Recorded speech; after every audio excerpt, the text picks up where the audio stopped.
and they told me to say a couple of words about myself, and thank you, Honkase, for making me that slide. That looks kind of professional. I'm Katika Kühnreich. I'm a political scientist and China scientist with a philosophical background. I'm still booting. And I have some experience with humans and machines. And English is not my first language, so you all have to suffer with me. And I would like to address 3 points. The first is I'm not going to say the truth, but my state of research. I'm not referring to some post-truth idiots with that, but to my definition of science. That is, I will not say the truth because I will always get new information and I will integrate that into my research. And the second point is, these slides and my homepage are not works of art. I'm not an artist, I'm a speaker. And they're there to inform you, so please ignore all the faults and just read what's written there. And there's another third point. If you like my work, you can transfer money to me for that work. We live in a state called capitalism. At least till now, we can always change that. And because I read the users' agreements, I do not have some fancy apps for that. You have to do that traditional online banking in transferring money to me. But I'm sure you can do that if you want to. And I'm associated to the Institute of Network Cultures. They sent me that beautiful picture this morning to show to you. This is the Institute of Network Cultures. So what will I talk about today? I told you it turned out a bit different, and it's a lot what we are going to talk. So I will give you some key points that you can think and discuss about later, because I greatly believe in your ability to think. So I will talk about humans, about identity, about our love to listen and believe in stories, the planet, and the ability of humans to perceive inability of humans to perceive invisible dangers, and about fascism and resistance, of course. And I start a bit more with the society part, because society is important, we live in it, and then I will go over to fascism and resistance. And maybe let us start with where we are. We are on a beautiful planet, floating in space, and the amazing thing is this planet has everything we need. It even has things or people we do not need. And while we know what humans need to be healthy and happy, we need sleep, good water, good food, community. We like to laze around. We also have an ability that makes that kind of shatter. It's the why question. It's the question, why is something happening to me? And we love something very dearly. We love stories. We are able to tell and believe in stories. We look for patterns we can recognize and follow or destroy. Many of us need a cause they can believe in, and stories help us with that. Stories about where we came from, why things are happening, stories that make us cry and suffer, that scare us and make us laugh, and stories about the meaning of life and what the future will be. Stories shape our image of the human being. These stories have an enormous impact on us as individuals and groups. They shape our image of the world, the human, of what is right and wrong. They give us ethics. And stories about what a society is. I will explore that theme later. So that stories we heard shape the future we believe in and actively build. We have stories to explain, and because we are biological beings, we come without a display of easily readable error messages. And it's often very hard to understand ourselves, to understand others, to understand life.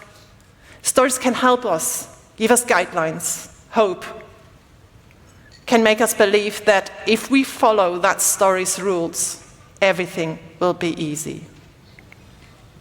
But we have to be careful what kind of stories we believe in, because fascism is a story, and sometimes it's very well told. And cybernetics is a story as well, a mechanical fairy tale. We are very fascinating species. We are all different and similar. We all have needs.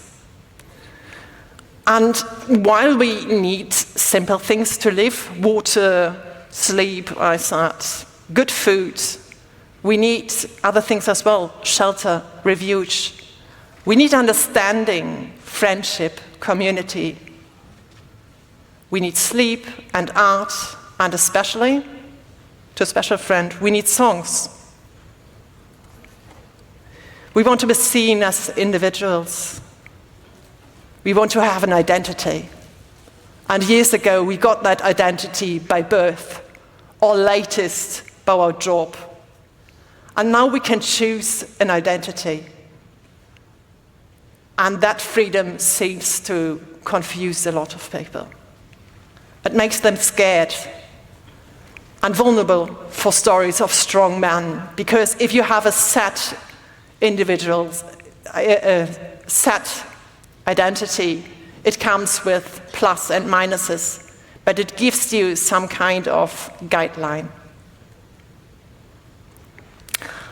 We are special beings. We love the power of groups, but we want to be seen as individuals.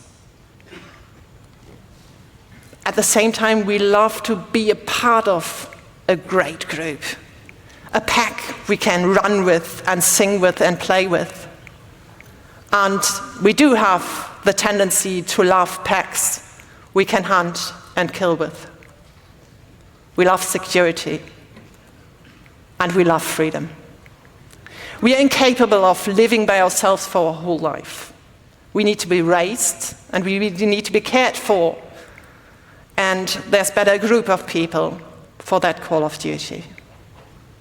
So most of us evolved from living by ourselves in small groups to living in societies. But what the heck is a society? I was told in a very young age I should be able to explain words I'm playing with, so I will try to give you some shortish definitions. A society is more than a group of people or an amount of people in a distinct area. A society is a group of people that shares common values and rules. A society is being interconnected and interdependent. In a society, we each exchange individual autonomy and freedom for community and at least the hope for security, culture, and fun. Depending on the form of society we live in, we have different rights and obligations. We accept chores that get all of us. They can come in form of taxes, community work, blood, or lives. And for that we get a set of rules and securities. So, but what changed in the last 30,000 years? We got hyper-connected. And we got hyper-dependencies. Fun fact, if a civilization gets too big for its abilities of its networks, it can collapse. How did we get to that point? Well, I hope you all know how this works, because I do not have time to get in that field. And you might notice yourself, the more people, the more rules, and the more agreements you need. But before we get deeper into that, there's something before the creation of rules. Before the creation of rules, there's the image of man that builds the foundation of the rules. But who sets the rules? And who changes them? Brief descriptions, how to be a scientist. Always cite an ancient Greek. Better, cite one that is still famous. Better, had a dick. And best is cite the ancient Greek, Aristotle. Aristotle created a classification system for governments. Can I get something with caffeine and sugar? When we get to the most important ones, we get sugar. So the question is, who holds power and for whose benefits is the power exercised? It's the quality and quantity of power. And I wanted to give you a nice picture, but the program didn't agree with me, so I give you some boring lines. The first is kingship. It's the rule of the virtuous leader for the best of everyone. The second one is aristocracy. Rule of the virtuous few for the best of everyone. Polity. Rule by the virtuous many for the best of everyone. And then we have the three forms he didn't like. Tyranny. The corruption of the kingship, one rules all for his own benefit. We do not have to gender, it's so nice.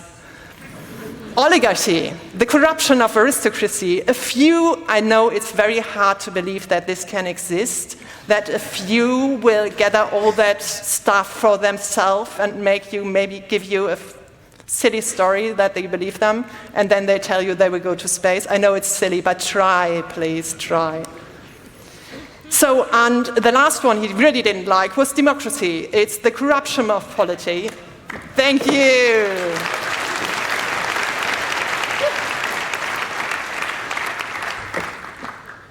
So he didn't like that.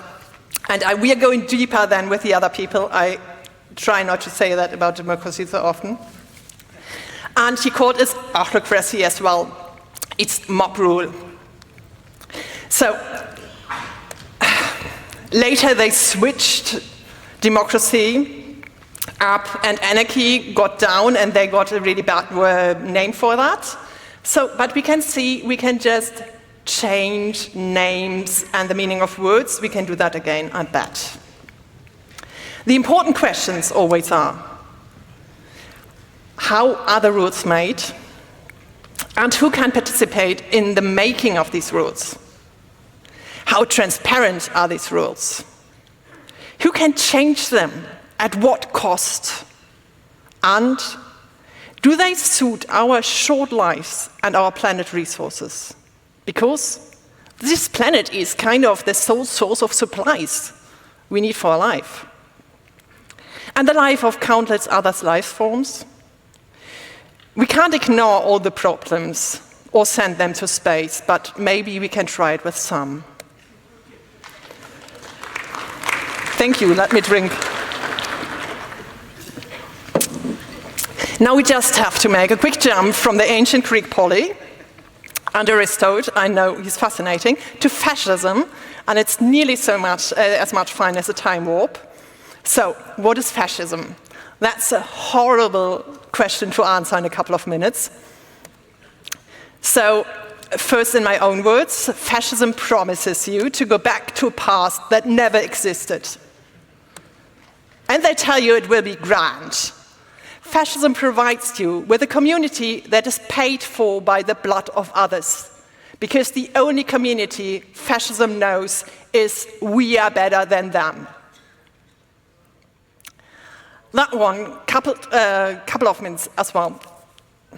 So, where does fascism come from? And can we call what is happening today fascism?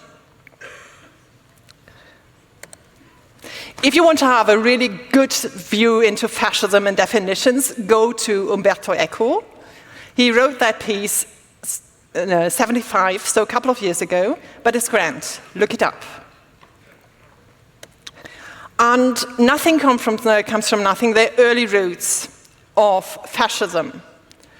And while humans tend to believe that they are better than others and that you can grow a master race like a great tomato, there was something happening in the 18th, 19th century.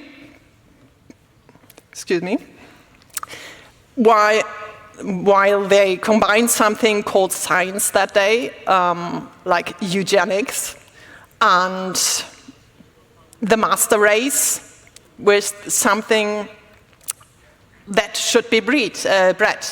And, of course, that master race would be white. And something else happened in the late 19th, at the beginning of the 20th century. The discovery of masses, to see, like the majority of people, not as something that should just be ruled, but to be integrated, either by education or by propaganda. And how to influence these masses would be the goal of many beliefs. So there was one thing that helped a lot, that was technology, newspapers, radio. And there was a fascinating young movement trying out new ways, combining tactics from different social movement and art. Sounds great, doesn't it? And some of their slogans could have been disrupt, love technology, welcome the future, and embrace futurism. And what's futurism? How to be a scientist, part 2, always go to the source. Let us look what they wanted. In the Futurist Manifest by F.T. Marinetti is written, "We want to glorify war, the only cure for the world, militarism, patriotism, the destructive gesture of anarchists, the beautiful ideas which kill, and contempt for women." Isn't that a beauty? And, well, there was someone very successful, and let us say something nice about him. First, he cared a lot for the youth. He was a real believer into that. He believed in stuff like form the youth, mold their minds and bodies, make them into an army, at least the Dick kind of youth. And here it is, it's Mussolini, aka the Duce. But for all who are active in social projects, movements, you all know, an impressive idea is not enough to be successful. You need people to know about your idea, and you need resources. And as we live in capitalism, and he did too, you need money. So, how will you finance your little project? Make sure that you have millions behind you. John Hartfield made a beautiful picture of that, showing Hitler getting paid from the industry behind him. So use the lordlings and the industrialists to get funded. The masses will have to provide the wombs and soldiers, and so they have to die while the financing part really won't. So to sum it up, fascism promised you to go back to that past that never existed. They offer you a great community by killing others, or just like ignoring that people kill each other. Just do your part. And there will always be war in fascism. And one goal in every fascist movement is to create a superhuman and kill everyone who stands in between you and that superhuman breeding farm. And please, I really get mad if people say fascism is a reaction to feminism, queers, or whatsoever. No, fascism is a collectivity of people who rule over others by force. Thank you.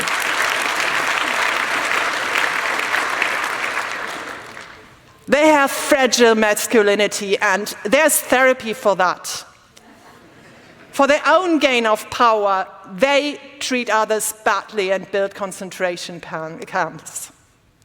And they tell masses stories that will lure them into their kind of poisoned community. Ready for the next jump? Well, after we met fascism together, let's go and meet something else very interesting, the ideas and stories about that. A short discussion on cyber. Cyber sounds so great, you can put it in front of nearly every word and it looks sparkly. It's nearly like AI. And they're deeply related. So, it's cybernetics. Doesn't sound that sparkly anymore. So I'm not a big fan, and I know a lot of you will feel offended, so nice to meet you. In order to make it a bit more complicated, I did not talk about cybernetics in my first talk here, but I have to do here, because theories, we know we have to really talk about these most important terms. Let us start with a quote by Thomas Reid. I really like this guy, and read his Rise of the Machine if you need some really excellent brain food. Engineers, military thinkers, politicians, scholars, artists, and activists started projecting their hopes and their fears into the future of a thinking machine. Cybernetics see everything as a mechanical process that has to be optimized.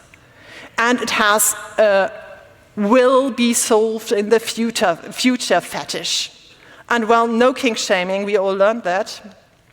Well, saying that something will definitely be solved in the future is a kind of a teenage argument. And if you have experience with teenage creatures, you know it will never happen. But as we are able to believe in stories, we get fascinated and say, okay, it's like cold fusion will be there in 30 years for the past 40 years. So they gave us a huge thing to swallow with that cybernetics future thingy, and then they gave us an even bigger thing to swallow, and because we were well trained and fascinated, we didn't even choke. So they gave us AI, artificial intelligence. It's so wow, isn't it? No, it isn't. You shouldn't say whoa when someone gives you a good word. You should say why or what. What do you mean? So, what is AI? And why is the lady always using quotes on that? Well, the lady is using quotes on that because the lady doesn't like the term and think it's bullshit.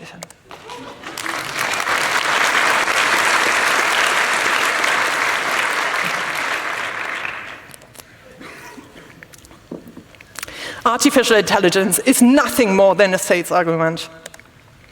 It's a money-spinning idea of, or a money shitterly, as they say in some areas of Germany. I really like that word. It's analog clickbait. It was created after the founding generation of cyberneticists ran out of money for the first time, and they couldn't deliver what they promised, so they invented a huge word, artificial intelligence. They will not develop it now, but in the future, they promise. And it's so great, my colleague Tante says, they get it out of the box every 10 years or so, or whenever they run out of money. And the most fascinating thing is, it works. So, one interesting question is, why do you believe in it? Well, it's a great story. And stories don't have to be realistic. We love that bit of LSD in our stories. And to be real, cybernetics and LSD have a quite interconnected history. But we can't go into that. So, in short, cybernetics went into arts and science fiction, and they invented stuff and said it will be great in the future. But maybe we should really think about stories we believe in. So, we shouldn't ignore so many facts. AI is using huge amounts of energy, water, and human lives. And they gave us that story that AI will solve the climate crisis. And this is like trying to extinguish a fire with diesel. You can try it. So, please, be an adult, like stories, but do not confuse them with reality, and be an adult, break something to make it stop. Earlier I said the foundation of every society is the image of humans. So what image of humans do they have in cybernetics? Humans and animals are seen as transmitters made of flesh. If exposed to the right signals and stimulus, it does exactly what you want. So, my little flash transmitters, please listen. I hope I did that right. What is their picture of an ideal society? Well, let us go back to the source and what is said in a cybernetic poem, Richard Bräutigam, all watched over by machines of loving grace. I don't know whose dream that is. For me, it's my nightmare, because who bloody wants that? Who built that machine? What will it do? And what if it doesn't like me? Or what if it just eats the planet? So, but we haven't covered all the topics yet. So what if you combine fascism with modern digital technology and hyperconnectivity? What would happen? Let us imagine. Well, look at that. Someone showing a Hitler salute on a huge American stage. That is so amazing. Who would start 10 years ago that would be happening? Isn't that great, that times we live in? Isn't that great? And the best thing is, this guy got access to so many data. And data is power, by the way. So many fascist movement and thinkers do not call themselves fascist anymore. Don't know, it's so 1930s or so. But there's a whole new complex called task-real. And because we got 30 plus minutes, we cannot dive into that, but I know you're able to read, or most of you. So please read the articles by Torres and Gebro. And if you like to watch Max Schnettger's talk from last year, it's on media.ccc.de. So we have a mess at the moment, and to put it in my words, information society means the digital storage and cross-linking of information provides dictators, other maniacs, and their followers helpers to gain root access to all stored information about you. So for non-techies, they get the universal key about all the stuff you did on the internet and offline. And then I found out, Zeynep Tufekci put it in better words. You give fascists root access to all of your information. So, but we could live in another world. It is possible. We could live in a self-organized society. And fun fact, most of the societies we actually live in today are planned to have a self-organized basis. Oh, 10, that's great. But self-organizing, and I know most of you are doing that, and that's great, is demanding because humans can be special. Having someone who makes the rules and that you can curse and insult behind that person's back is, for many of us, easier to do. But again, we are grown-ups. So remember that backbone someone gave you?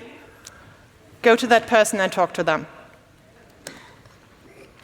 We developed a kind of, I always call it, employment relationship to the society we are a part of, and we became bloody consumers. And as we went from citizens to consumers, there's an uncomfortable fact.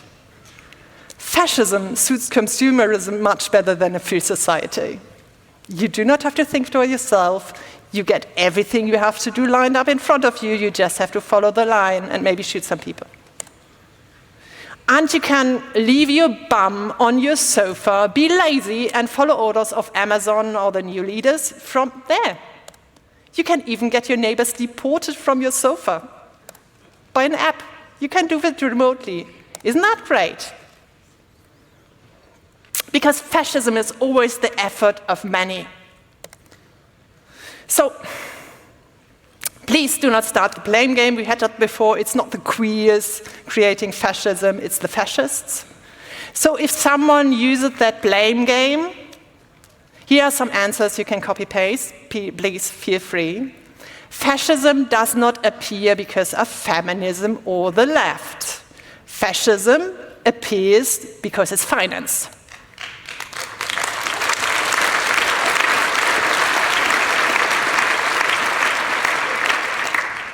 And fascism doesn't disappear because you ignore it. People tried that. And, especially important, you shouldn't hand some microphones to fascists.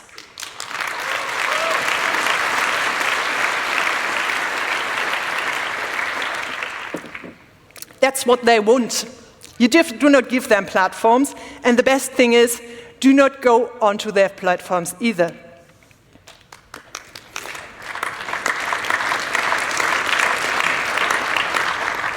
Fascism only disappears when it's opposed, not ignored.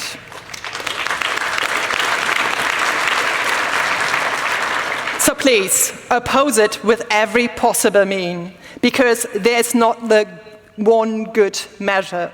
We do not have to fight about measured, we have to fight against fascism. Pray, throw, read, hit, sing, sin, laugh, and pull their plugs.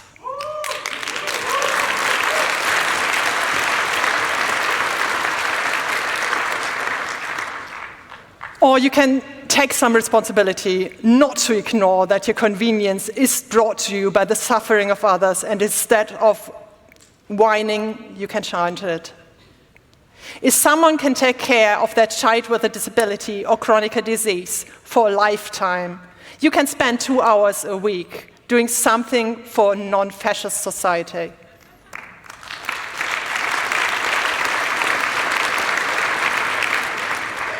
And as I said, minus, humans can be complicated, plus they come in different flavors. So, we are more than the dictators, and we are so many. We can be cunning. We don't want to be sorted or sought out people. We believe that the world's big enough for all of us. And currently we are living and feeding technologies owned and used against us by fascists. Data is power, and we are constantly giving it away. But we can stop it. Maybe it tingles a bit in the beginning, but it's okay. We can disconnect from fascist infrastructures and nuts. We can break the hyperconnection and form local connections from neighborhoods, from collective spaces. Learn how to live and cope with conflicts, because where human is conflict, we do not even need 2 humans. We are complicated. Learn how to listen. And dig in some bloody roots. There's no good movements without local roots. So, we will be blown away and wither if we do not care for our roots. And have fun doing it. This is a duty you can do with others. There's no rule that anti-fascism can't be danced. Celebrate life, because the others are the ones who want to distinguish this. And make it possible that people who cannot be here, maybe because they take care of people, get information and support, and have fun as well. And I cannot really go into gamification and addiction because I've only 5 minutes left. I will try to do that quick, but you can watch it online later. Instead of spending time to organize our own infrastructure, we got hooked to incorporate infrastructure. We became consumers by selling our hopes, our fears, our desires to cooperation that are created and owned by fascists. We are influenced by emotion created and orchestrated by these networks. We might not do it in full view of the consequences of our actions, but what addict is doing that? It's the addict songs that it isn't that bad and that we can always stop. But we are hooked. And we are afraid what will happen if we do not get our fast emotion kicks anymore. So we stay in this net. And this lies. And that is so bad. But we say like every addict, so many people can't be wrong. So many people are doing it. But we have to see through that we have an addiction problem. And what we are doing might be convenient, but it's not good. So we have to remember that we can always stop, and that others are there to help us to stop, and that we can use that energy to create something better, to resist, to shelter others, to fight, to think, and we love. You're not alone. And you have the right not to capitalism, but to a good life. You do not need fascism. So, do not live in despair, because despair always helps the other side. Have fun doing it in every way you can do. And if it's just being able to open your eyes laying in your bed and being an anti-fascist. So, integrate the ones that can't be here. And that was my talk. Let's put the fun back into anti-fascism and create a good world.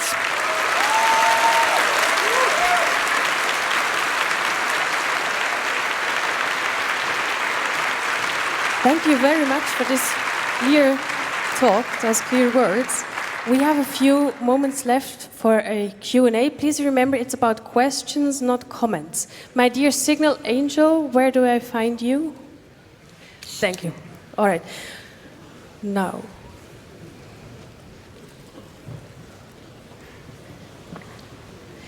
If you have a question, please go to the microphones and make yourself visible. Question at microphone number 2, please. Yeah, so you said that we need to dig in some roots. Can you give some specific examples? What do you mean by that? I take the anti-nuclear in Germany and the resistance against fascists in France and the Viet Cong, a traditional. If you do not have local roots, you can be blown away. It might sound weird being an internet activist, but you need roots. You need a neighborhood that protects you. And you cannot be alone. You get blown away. I mean, if you see like how the climate movement that was mainly connected online, how they got blown away. That can easily happen. If you have local roots, if you're connected to local people, this is much better. It's much harder because you'll be confronted with views of local people. You might not be as fast, but you will be much more sustainable. I hope that answered that. Otherwise, just come and talk me up. Okay, I think we have to pull the plug. Looks like we don't have any more time for questions. Dear Katika, where can people find you after the talk? Or can they contact you? Sorry? Where can people find you if they have additional questions, or are they allowed to contact you? You can chat me up. You can find me online. And when you see me, you can talk to me or hand me money, or both. Thank you very much. Give a warm applause for this great talk.